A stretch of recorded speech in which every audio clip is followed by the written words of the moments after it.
Então, 1 Pedro capítulo 3, versos de 1 a 7. 1 Pedro 3, de 1 a 7. Diz assim a palavra do Senhor: semelhantemente, vós mulheres, sede sujeitas aos vossos próprios maridos, para que também, se alguns não obedecem à palavra, pelo porte de suas mulheres sejam ganhos sem palavra, considerando a vossa vida casta em temor. O enfeite delas não seja o exterior, no frisado dos cabelos, no uso de joias de ouro, na compostura dos vestidos, mas o homem encoberto no coração, no incorruptível traje de um espírito manso e quieto, que é precioso diante de Deus.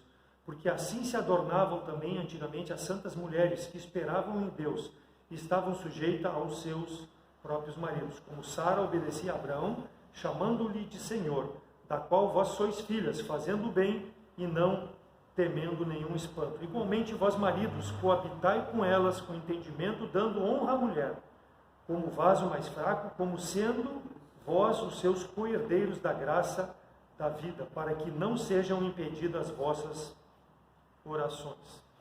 Família, bênção ou confusão? É uma pergunta importante para nós. Como tem sido a nossa família? À luz da palavra de Deus, nós vamos ver que se nós não incluímos a presença de Deus no nosso relacionamento familiar, a nossa família vai ser uma confusão. Ela tende a sucumbir. Mas quando Deus está presente no nosso meio, a família será uma bênção. E aqui Pedro inicia o capítulo 1 do seu livro, dizendo que há necessidade para que uma família fique estruturada, a salvação dos seus componentes. Só assim a família poderá ser uma bênção plena. Então ele começa ali no capítulo 1, dos versículos 3 a 9, mostrando que o coração de Deus é que alcance o homem através de Jesus Cristo. Ele busca a salvação. Então a vontade de Deus é que todo homem seja salvo, se arrependa dos seus pecados, nasça de novo. E Pedro começa o livro falando sobre a bênção maior de Deus para a família, a salvação dos seus membros. Então, nós só vamos experimentar uma igreja firme, fiel, fazendo a vontade de Deus, quando os componentes da família tiverem esse entendimento. Nós sabemos que muitos membros da nossa família ainda não são salvos, filhos, mas muitas vezes até maridos ou esposas. Mas o importante é que aquele que é salvo, ele procure dentro do relacionamento familiar levar a palavra do Senhor. Então Deus quer que haja um novo nascimento, e isso no livro de João é bem destacado. Por quê? Porque há uma condenação para aquele que não é salvo em Jesus Cristo. João 3, 18 e 19, quem nele não crê em Jesus Cristo já está condenado por não crer no unigênito Filho de Deus. Por quê? Porque Jesus veio ao mundo para dar vida, mas o homem não quer. Então as famílias hoje estão destruídas, são uma confusão, porque seus componentes querem viver longe de Deus. Então as pessoas precisam ter esse entendimento, e nós, como famílias cristãs, nós somos a luz nesse mundo para, através de um testemunho de vida, mostrar àqueles que ainda não têm Jesus Cristo como Salvador, que é importante a família estar estruturada na palavra do Senhor. Então a Bíblia mostra o novo nascimento, e Pedro, aqui, ele entra no versículo 3 do capítulo 1, mostrando que há necessidade de ser gerado de novo. A mesma coisa que Jesus Cristo fala com Nicodemos lá em João 3, a necessidade do novo nascimento, o nascimento espiritual. Por quê? Porque é isso que faz a diferença no relacionamento entre pessoas.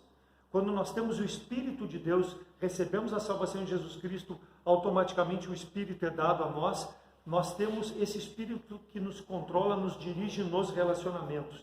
Então, esse Espírito que traz o entendimento de como é uma vida que agrada a Deus, passa a ter, dos versículos 13 e 16, ele fala aqui no capítulo 1, Pedro, a santificação. Sem santificação nós não podemos viver em harmonia. Sem santificação nós não podemos agradar a Deus. Por quê? Porque a santificação transforma os meus desejos carnais nos desejos que agradam a Deus. Então há uma transformação espiritual. Aquele que está em Cristo, nova criatura é. As coisas do passado ficam para trás e passa a ter uma nova visão das coisas eternas, espirituais. Então, esse Espírito nos dá a santificação, um crescimento. E nós sabemos que a santificação ela é um processo contínuo na vida daquele que recebe Jesus Cristo como Salvador.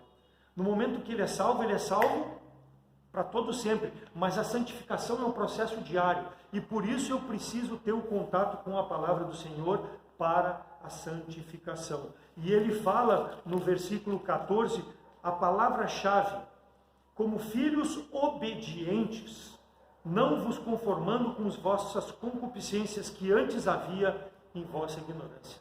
Então muitas famílias são fadadas à confusão por causa da falta de obediência a Deus. Porque quando nós não obedecemos a Deus, nós obedecemos a nossa carne. E a nossa carne tem desejos contrários à vontade de Deus. Então o relacionamento familiar, que é uma bênção, ele é dirigido pela obediência à palavra de Deus. Claro que o desejo seria que todos os membros da família fossem salvos e obedecessem da mesma maneira a palavra do Senhor. Mas o processo de santificação da nova criatura passa pela transformação em Jesus Cristo e a obediência. Então, obediência é submissão à autoridade da palavra de Deus. Se Deus está dizendo que deve ser assim, quem sou eu para questionar? Se eu sou um salvo transformado pelo sangue de Jesus Cristo, eu não posso questionar Deus, eu preciso ser obediente. Então, a nossa carreira cristã, ela está baseada nessa palavra, obediência, que é a transformação da carne na santificação através do Espírito. E Pedro, ele fala isso no capítulo 2, ali da metade do capítulo até o capítulo 3, versículo 12, sobre a submissão. Ele começa a falar do versículo 11 ao 17, primeiro, obediência, submissão às autoridades. Coisa que é difícil para nós, submetermos à autoridade. Quando nós sabemos que a autoridade é corrupta, que a autoridade não vale a obediência, muitas vezes nós questionamos e não queremos obedecer, mas a palavra de Deus diz, sede obedientes. Não tem escolha para o crente precisa obedecer. Não é uma escolha pessoal, é a determinação da palavra de Deus. Por menos que esse governante mereça uma submissão, eu preciso me submeter. E também Pedro, depois do versículo 18 do capítulo 2 até o versículo 7 do capítulo 3, ele fala da obediência no relacionamento dentro da igreja local, que é uma situação também difícil para muitas vezes o salvo em Cristo Jesus ser obediente no relacionamento dentro da igreja local, e a obediência onde nós vamos chegar, da família. A obediência dentro da família. Então, obediência, submissão, é reconhecer em primeiro lugar a autoridade de Deus sobre a minha vida como um transformado pelo sangue de Jesus Cristo. Quando eu tenho esse entendimento, eu vou ser obediente. Por quê? Porque Deus, através da sua palavra, nos dá caminhos para seguir que vão agradar a Ele, e que esses caminhos vão trazer benefícios para nós no relacionamento com Deus e no relacionamento com os homens e principalmente no relacionamento dentro da família. Marcos 14, 36, Jesus Cristo fala, Abba Pai, todas as coisas te são possíveis, afasta de mim esse cálice, porém não seja como eu quero, mas conforme tu quer, a tua vontade. Eu vim, Pai, para fazer a tua vontade. Eu sei que morrer na cruz vai ser pesado, mas eu preciso cumprir isso, porque a tua vontade é resgatar todo pecador através desse sacrifício. Faça-se a tua vontade. Então é assim, irmãos, fazer a vontade do Pai é crucificar o meu eu, é crucificar os meus desejos e colocar a obediência a Deus em primeiro lugar. Seguindo o exemplo do nosso Senhor e Salvador Jesus Cristo, lá no Getsêmani, ele se submeteu à vontade do Pai, e ele sabia que a sua hora estava chegando, mas ele se submeteu à vontade do Pai. Então devemos, como crentes em Cristo Jesus, sermos bons cidadãos, submissos à autoridade, dentro da igreja local, submissos às regras da igreja local, que essas regras são baseadas na profissão de fé que nós fazemos com base na palavra de Deus. Elas não devem ser pesadas para nós, mas muitas vezes nós não desejamos. E dentro do relacionamento familiar, a autoridade da liderança. nesse relacionamento familiar. Então, Deus mostra os princípios. Me veio à mente agora, por que nós vemos tanta discórdia, ou tanto alunos se levantando em escola contra o professor? Porque não querem se submeter à autoridade que vem de cima para baixo. É uma ordem, é uma hierarquia, mas as pessoas não gostam disso.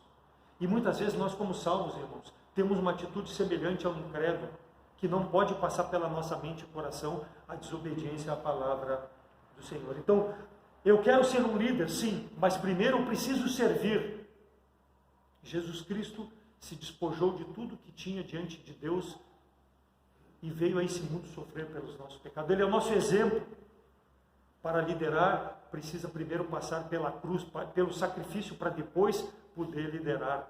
Mas para isso, a palavra de Deus nos mostra. E Pedro, começa no capítulo 3 falando semelhantemente. Primeiro ele se dirige às vós, mulheres. Ele começa a falar a vós, mulheres. Por que ele fala semelhantemente? Pega o contexto do capítulo 2, versículo 21. Para isso somos chamados, pois Cristo também padeceu por nós, deixando-nos o exemplo para que sigais suas pisadas, o qual não cometeu pecado, nem na sua boca se achou engano, o qual, quando injuriava, não injurava, e quando padecia, não ameaçava, mas entregava-se àquele que julga justamente, levando ele mesmo em seu corpo os nossos pecados sobre o madeiro, para que, mortos para os pecados, pudéssemos viver para a justiça. Pelas suas pisaduras fomos sarados. Então, semelhantemente, ele está dizendo, siga os passos de Jesus Cristo. Então ele começa a falar em primeiro lugar aqui para as mulheres, dentro do relacionamento familiar. Semelhantemente, assim como Jesus Cristo foi sujeito à vontade do Pai, tu, mulher, seja sujeita à liderança do teu marido no teu lar, para que seja uma bênção o teu lar. Então o apóstolo Pedro começa semelhantemente, mulheres, sede sujeitas a vossos maridos, para que também, se algum deles não seja salvo pela palavra, possa ser ganho para Jesus Cristo. Claro, nós sabemos que muitas vezes a salvação, ela vem depois da família formada. Então aqui Pedro está escrevendo para mulheres que tinham dificuldades, porque o marido era incrédulo e elas foram salvas durante o transcorrer do casamento. E ele diz, não afronte o teu marido, se submeta à autoridade dele, porque é uma ordenança de Deus. Deus disse que deve ser assim, para que tu possa ganhá-lo para o Senhor Jesus Cristo. Então o exemplo de Cristo, e veja bem, irmãos, o homem está livre disso? Não. E ele começa lá no versículo 7, igualmente vós maridos. Quando ele diz igualmente, está falando de 21 a 24 do capítulo 2 de Pedro. Assim como Jesus Cristo foi marido, tu também tem que se submeter. A quem? A Deus. Então um lar feliz, um casal feliz, uma família feliz, é em primeiro lugar quando ambos, marido e mulher, se submetem à autoridade da palavra do Senhor. Se submetem a Deus. Nós vamos ter igrejas firmes, fortes, quando tivermos famílias submissas à autoridade da palavra do Senhor, fazendo a vontade do Senhor. Jesus Cristo é o exemplo.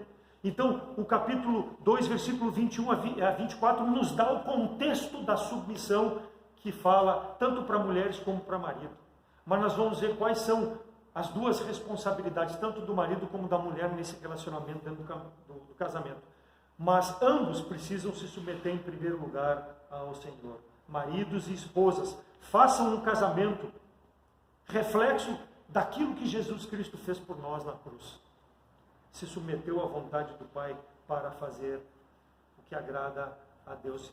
As dificuldades surgirão, as desavenças surgirão, mas a família será sempre uma bênção, porque a luz da palavra do Senhor resolverá toda e qualquer adversidade.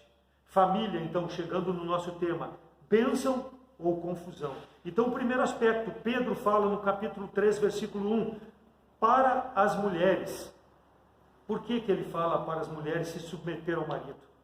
Porque lá em Gênesis capítulo 3, quando a serpente começou a conversar com Eva, versículo 1 a 6, ela começa a induzir a autoridade de Deus, porque Deus havia dito, não coma do fruto da árvore do conhecimento do bem e do mal, porque o dia que dele comerdes, certamente morrerás.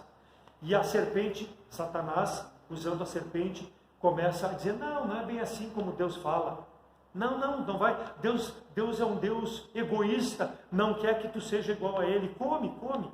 E ela, induzida pelo erro,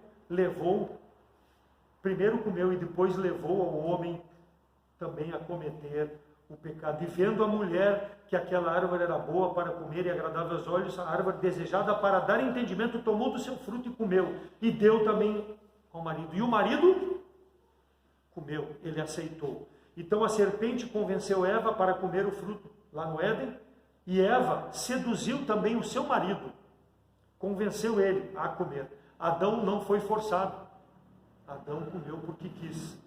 Então aqui no nosso capítulo 3, versículo 1, a relação familiar mostra que a mulher, ela tem um poder firme sobre o marido.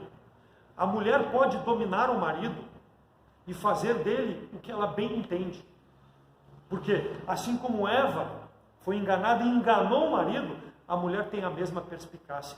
Mas Pedro diz, mulher, sujeita a autoridade do teu marido. Não seja como Eva, porque senão tu vai destruir o teu casamento. E nós vemos muitos casamentos de incrédulos e crentes destruídos. Por quê? Porque a mulher, ela quer dominar e ela quer estabelecer como deve ser a autoridade. E Pedro diz, submeta-se. E ele continua dizendo, quando o marido for incrédulo, mais ainda, para quê?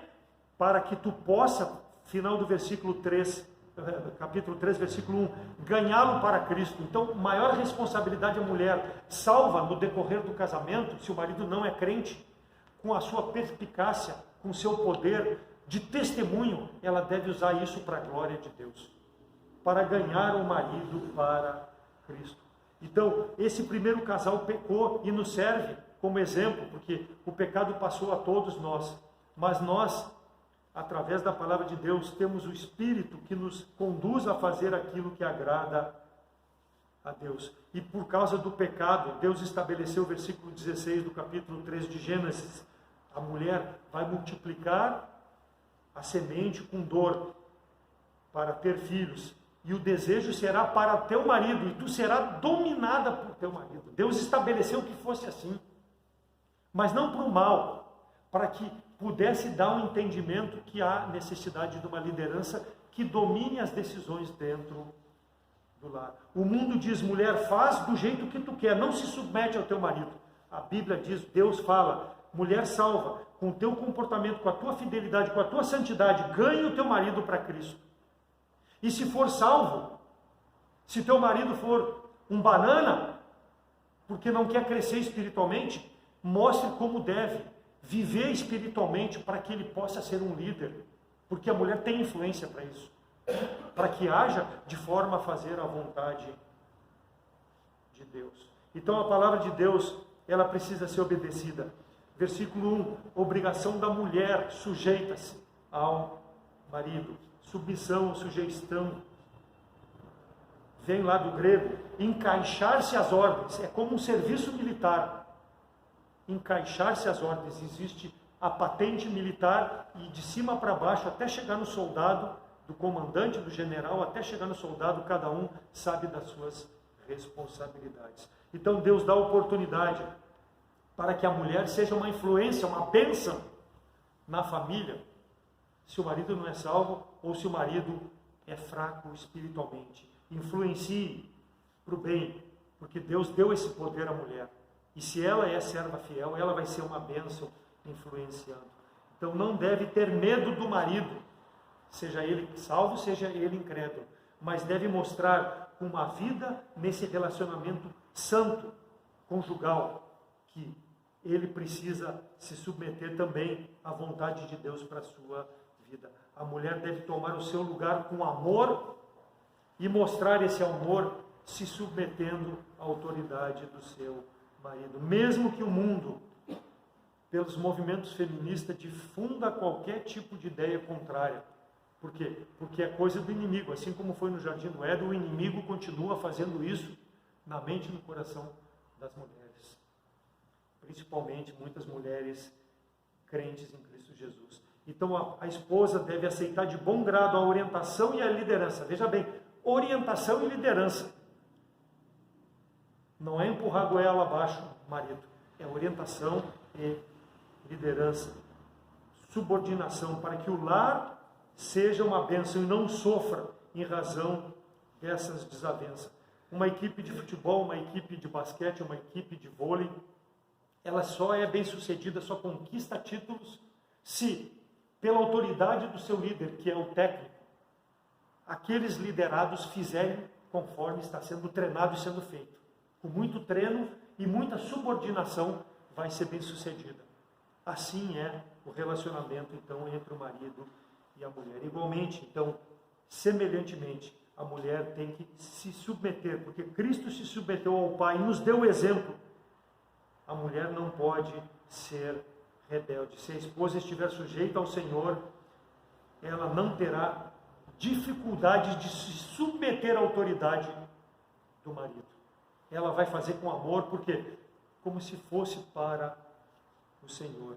Versículo 3, o enfeite delas não seja o exterior, no frisado dos cabelos, no uso de joias, na compostura dos vestidos. Então, o espírito manso, o espírito santo que a mulher demonstra, é que vai impactar o marido, não é a beleza física dela, não é a ornamentação que ela se expõe para o marido, mas esse Espírito Santo. E ele continua falando do versículo 4 ao 6 sobre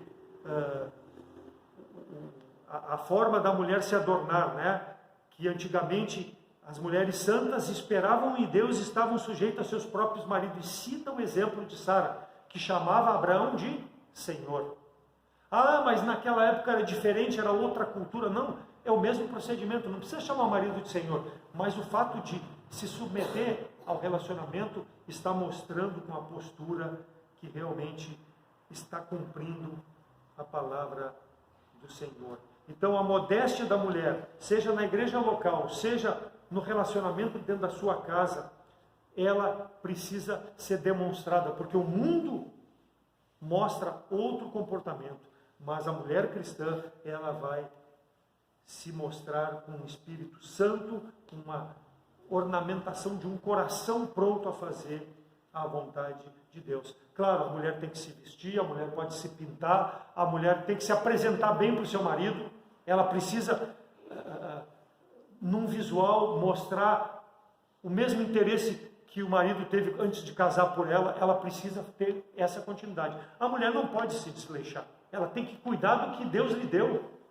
E se Deus deu também para ela um corpo, para que pudesse conduzir o Espírito de Deus ali naquele corpo, ela deve apresentar esse corpo da melhor forma na igreja, de forma prudente, de forma que não chame atenção, com modéstia, e principalmente ao marido, para que o marido possa ver que realmente ela está servindo ao Senhor. Quando tem o controle do Espírito, isso vai irradiar através do testemunho da mulher. 1 Pedro 2,22, porque para isto sois chamados, pois também Cristo padeceu por nós, deixando o exemplo para que sigais as suas pisadas. Então, o exemplo de Jesus Cristo serve então para aquela mulher que realmente quer ter um lar que agrade ao Senhor, uma família construída em cima da vontade de Deus, conforme a sua palavra, firmada no exemplo de nosso Senhor e Salvador Jesus Cristo. Submissão, obediência à palavra de Deus. E ele continua falando do versículo 7 sobre os homens. Igualmente, vós homens, no mesmo contexto lá de Jesus Cristo. E se nós olharmos lá Efésios capítulo 5, 25 a 32, Paulo também fala tanto para as mulheres como para os homens. E tem a mesma conotação que está dando Pedro. Por quê? Porque a palavra de Deus ela é única. Seja o apóstolo Pedro falando, seja o apóstolo Paulo falando. A submissão e a sujeição, e ele diz no versículo 21, Sujeitai-vos uns aos outros no temor do Senhor. Então a base para o homem também é o temor do Senhor, tanto a mulher como o homem. E Paulo declara isso lá em Efésios capítulo 5, versículos 25 a 32.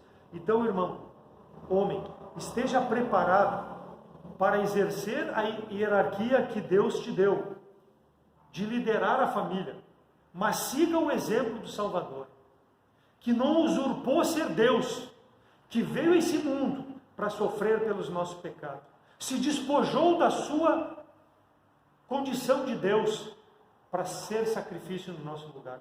O homem tem que ter esse pensamento para liderar a sua família. Por quê? Porque a mulher foi dada para o homem para complemento. Deus viu que o homem estava só e achou que isso não era bom. E Deus fez cair um sono sobre o homem, e do lado do homem da costela, Deus tirou uma costela e formou a mulher. Deus deu a mulher para ser uma ajudadora, para estar ao lado do homem. Então o homem tem que ter esse entendimento, que a autoridade dele é porque Deus permitiu que ele tome o controle, mas tudo deve ser feito no temor do Senhor, no exemplo do Salvador, Jesus Cristo. Então o marido tem a ordem de Deus para a liderança, mas ele precisa amar a sua esposa, e Paulo fala isso, assim como Cristo amou a igreja e se entregou por ela. Então o marido, nós vamos ver quais são as responsabilidades do marido. Ele precisa, em primeiro lugar, amar a sua esposa, para que ele possa demonstrar, através das suas atitudes, aquilo que o Salvador fez na cruz pelos seus pecados. Então, torne-se amável, homem, marido, se ainda não é amável com a sua esposa. Porque é obrigação, é um mandamento, é uma ordem de Deus. Sede, Deus fala nesse sentido, para que o homem possa. Então, os deveres do homem, nós vamos ver ali no versículo 7. Primeiro, ele precisa coabitar. Igualmente, vós maridos, coabitai com elas. Com quem? Com a esposa. Com a esposa. Coabite com ela. Ou seja, todo o teu relacionamento que vai ter, nesse relacionamento físico, é de respeito.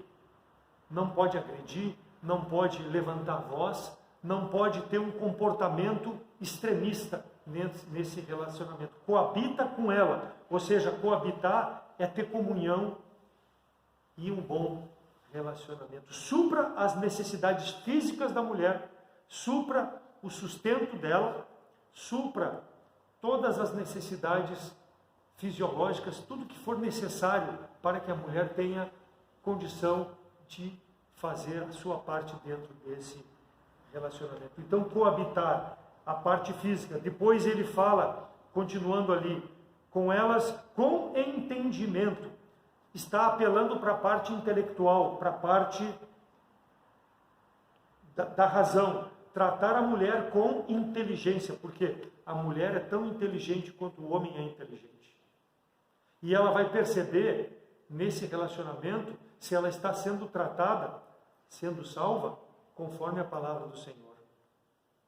Eu já ouvi da minha mulher uma vez, mas para aí, tu não está cumprindo a Bíblia nesse aspecto aqui. Por quê? Porque eu estava extrapolando o limite de inteligência dela em relação ao conhecimento da palavra de Deus sobre aquilo que Deus diz para que o homem proceda dessa e dessa forma. Então ela me chamou a atenção. É para isso que a mulher está ali, para nos auxiliar, para nos conduzir também. Como eu falei, se o camarada é um bananão espiritualmente, mostrar o caminho certo para que a família possa viver em harmonia. A mulher precisa ter o sentimento valorizado, a inteligência dela valorizada. A mulher tem medos, nós precisamos ter esse entendimento dos medos da mulher. Precisamos mostrar também que muitas vezes, quando as emoções tomam conta e desestabilizam a mulher, nós temos que ter um entendimento para auxiliá-la nesse sentido. Mostrar que, mesmo diante das dificuldades, há uma esperança, há um benefício, e nós servimos a Deus, aguardando a vontade de Deus para a nossa vida. Então o homem deve fazer a sua parte nesse relacionamento, sensível às necessidades da esposa, as suas fraquezas e os seus desejos e os seus objetivos. Muitas vezes os nossos pecados impedem nesse relacionamento de nós termos essas percepções como líderes. Então nós precisamos ter o cuidado para que não haja divisão dentro da família. Então, nossos pecados não podem fazer separação, primeiro, entre nós e Deus, e nem entre nós e a nossa esposa. Então, como nós tratamos a nossa esposa, muitas vezes, sendo um pecado, vai fazer separação com Deus em primeiro lugar e depois no nosso relacionamento familiar. E ele fala no versículo 4, mas o homem encoberto no coração, no incorruptível traje de um espírito manso e quieto, que é precioso diante de Deus. Então, se tem problema, peça a Deus, tanto o homem como a mulher, esse espírito de tranquilidade que nos capacita, pela graça de Deus, a cada um de nós cumprirmos com as nossas responsabilidades dentro desse relacionamento familiar. Porque se nós permitirmos que a carne domine, nós vamos sofrer consequências sobre a nosso relacionamento. Então o desafio é, em primeiro lugar, para o marido.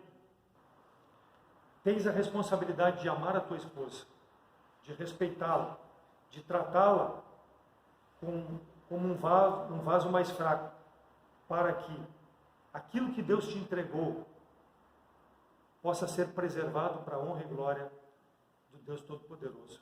Não foi por força o casamento. Se foi feito um casamento diante de Deus, diante dos homens, respeite, faça a tua parte, a tua responsabilidade que Deus te deu de respeitar, amar a tua esposa. Faça o possível e o impossível para que ela se sinta prestigiada, para que ela se sinta valorizada nesse relacionamento, honrando e tratando ela em todos os níveis, físicos, espirituais, emocionais, intelectuais, conforme ela merece.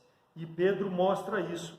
Para isso acontecer, nós precisamos, sendo salvos, a santificação diária, porque através da santificação nós estamos mostrando a obediência à palavra de Deus. E o próprio apóstolo Pedro fala lá no final do capítulo 3 do 2 Pedro 3:18, perdão, antes crescei na graça e no conhecimento de nosso Senhor e Salvador Jesus Cristo. Para nós termos um lar que seja uma bênção, somente o crescimento espiritual. E isso passa pela obediência, pela submissão à palavra de Deus e pela santificação. E a esposa, sendo submissa ao marido, ela está fazendo a sua parte, dando um testemunho. Se ele não é salvo, para que ganhe ele para Cristo. E se ele é salvo, mostrando de que ele tem, dentro da família, um braço direito que vai auxiliar ele, que vai sustentar nas horas difíceis e que ele vai poder contar espiritualmente com o apoio que ela pode dar. Por quê? Porque ela tem o mesmo nível diante de Deus para apoiar o marido. Claro que nós sabemos que muitas decisões, quem bate o martelo muitas vezes é o marido, mas nada por força, porque alguém precisa decidir, e a liderança foi dada ao marido. Então, família é uma bênção ou é uma confusão em razão da escolha de que tanto um homem como uma mulher vão fazer de servir ou não a Deus em primeiro lugar. Eu tenho no meu relacionamento familiar, entre meus irmãos, dificuldades. Por quê? Porque o domínio da família é por parte da mulher. Não há convergência nas decisões. A família está junto, mas separada sempre. Por quê? Porque não há uma liderança firme, né? E muitas vezes nós vemos em famílias cristãs mulheres dominando ao invés do homem tomar as decisões que precisam ser tomadas. Por que eu estou dizendo isso? Porque tudo isso vai refletir aonde? Na igreja local. Porque a igreja local é uma reunião de salvos em Cristo Jesus, de famílias aonde tem uma comunhão e servem a Deus. Então, se em casa não começa certo, como a igreja local vai ser sustentada por famílias desequilibradas, por famílias confusas? A igreja local vai ser a mesma confusão. Então, olha a responsabilidade que Deus dá quando os dois são salvos em Cristo Jesus, de que cada um cumpra o seu papel. Tem dificuldade? Aprenda com a palavra de Deus. Pratique colocando isso no dia a dia na tua vida. Deus vai te capacitar para que tu possa escolher e fazer aquilo que agrada a Deus. Seja homem, seja mulher nesse relacionamento familiar. Que Deus possa, com a sua palavra, nos exortar, nos corrigir e nos preparar como famílias para melhor servirmos ao Senhor na igreja local. Amém?